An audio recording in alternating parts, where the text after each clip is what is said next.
Hello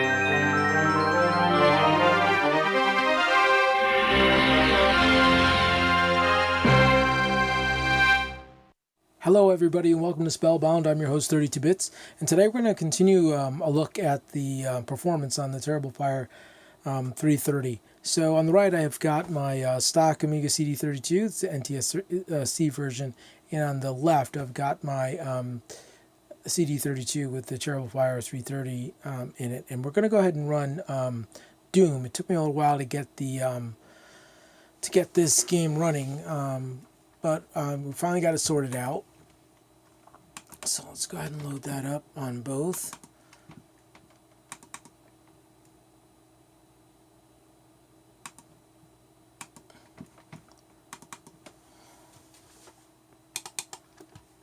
I'm going to do a quick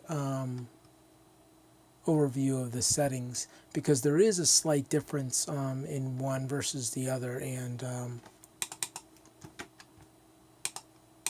show you what that looks like.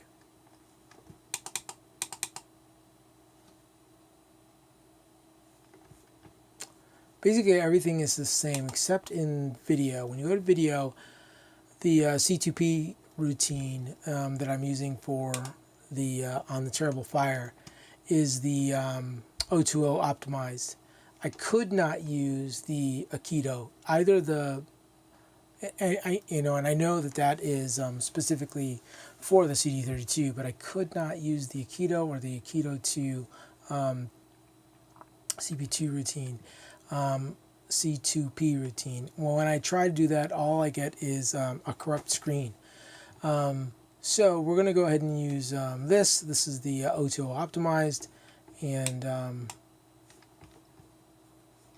that's the only difference. Well, the other, so even though this is our PAL machine, I can set it to NTSC low res, and it's going to be the same over here. And you'll see that on video on here, I can actually use the Aikido.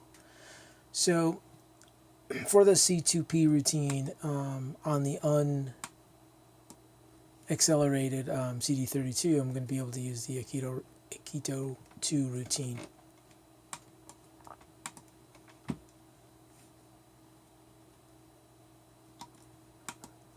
So I'll go ahead and close the preference and then go ahead and launch that.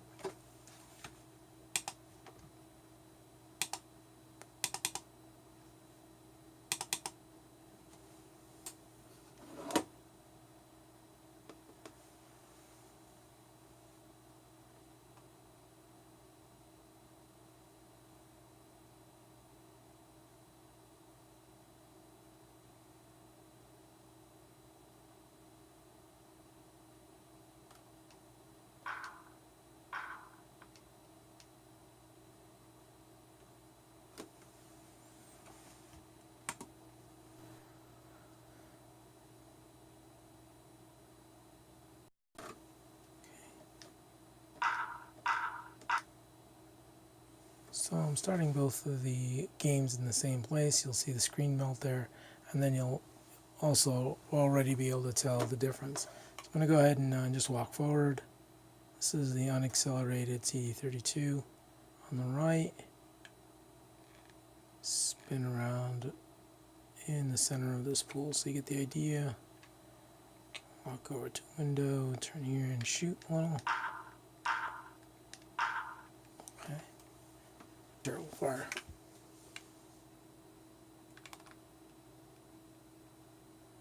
Now I wouldn't call it, butter smooth, but it's definitely much more playable on the Terrible Fire. I mean, it's playable. I don't know what kind of frame rate I'm getting.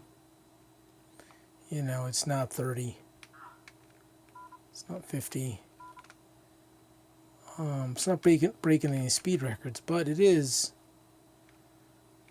much less of a slideshow.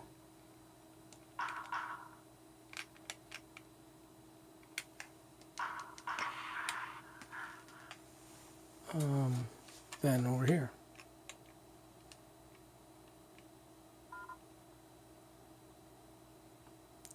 I must say, I still am pretty impressed with that Aikido routine. I wish we could get it running on the TF330. If anybody knows of a way to, you know, if there's a setting I can change or something I can tweak to be able to go ahead and run that.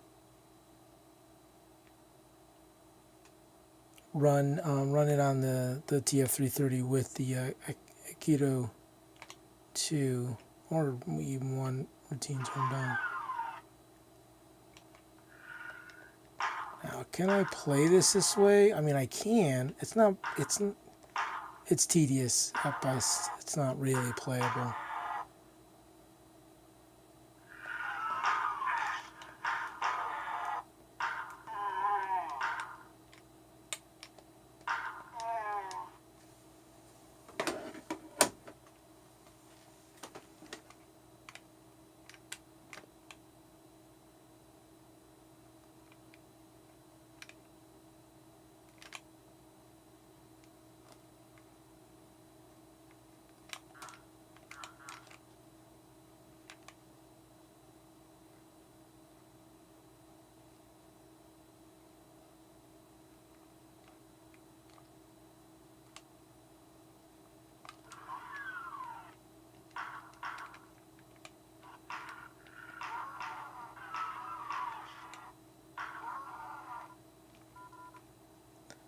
Yeah, so with the TF330, it's actually playable. Again, you know, it's not winning any speed competitions, but it is playable.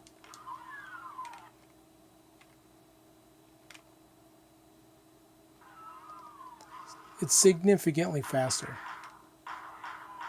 You can really tell the difference in the response to the controls. Whereas on the stock, it's pretty much a lag fest, even with the controls.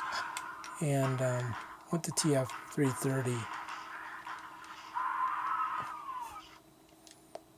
you can actually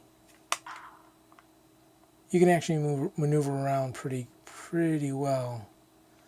It's kind of hard for me to do this while trying to film, because I get distracted by not just looking at the screen and I'm looking at the camera. So I'm going to try to stop doing that.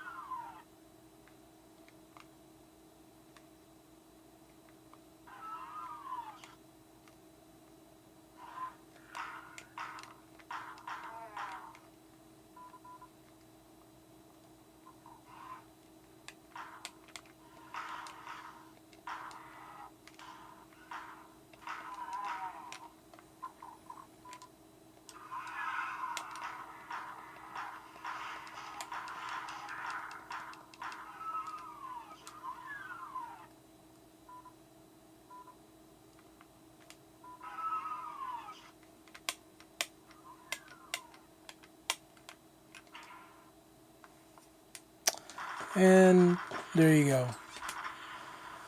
So I hope that was helpful. You can get a sense of the speed that you can get out of the TF330. The stock CD32 really isn't playable. The TF330 enabled machine is playable. It's not the greatest experience, but it's definitely playable. I'm going to try to see if I can get try to figure out. I think there's a way to put up the FPSs on the screen, but I haven't sorted that out yet. I just got it running. Like I said, I was not able to get it to run at all on the TF330 equipped machine because I was getting all this screen corruption when I tried to use the Aikido routines.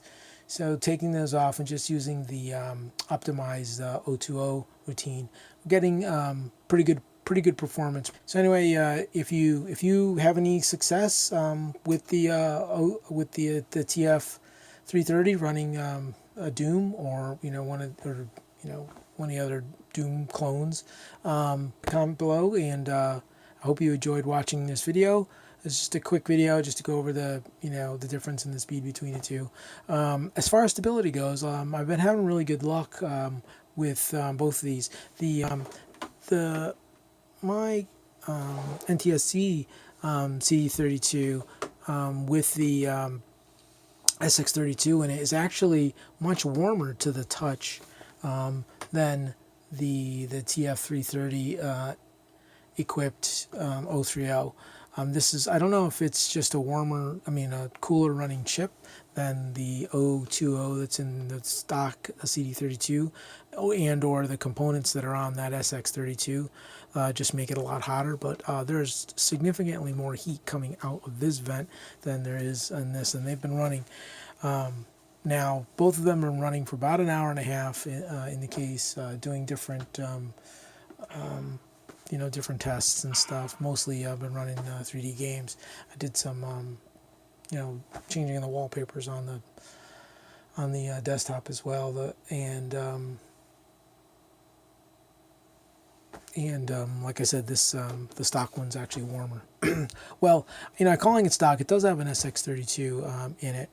One of the reasons I'm not putting the TF328 in this machine to compare, the SX32 is a good stand-in for it. It also has 8 megs of RAM, but does not offer, and an IDE connector, but does not offer a CPU upgrade. So it's a good stand-in for it. The reason I'm not is because I don't have another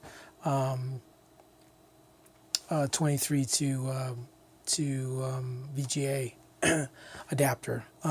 So on the SX32, it's got a small video out, the VGA connector on the back that I can hook right up to a monitor. So once I get that sorted, I will do that. I will slot in here the one of the TF328s that I have. Both of these had them in there at one time before I got the SX32. I had a 328 in here, so I have one to try in there, and I'll put it up against this machine with the TF330. But again, for now, I think it's a good comparison. It's obviously not exactly the same, but again, they both have 8 megs of RAM and an IDE controller, so and does not offer a boost in CPU. So there you go. That's how they're running. I think it's a pretty good illustration of the speed up that you're getting with the TF330. If you like this video, please like and subscribe, and please hit the bell for notification and leave a comment below. Thank you. Have a good day.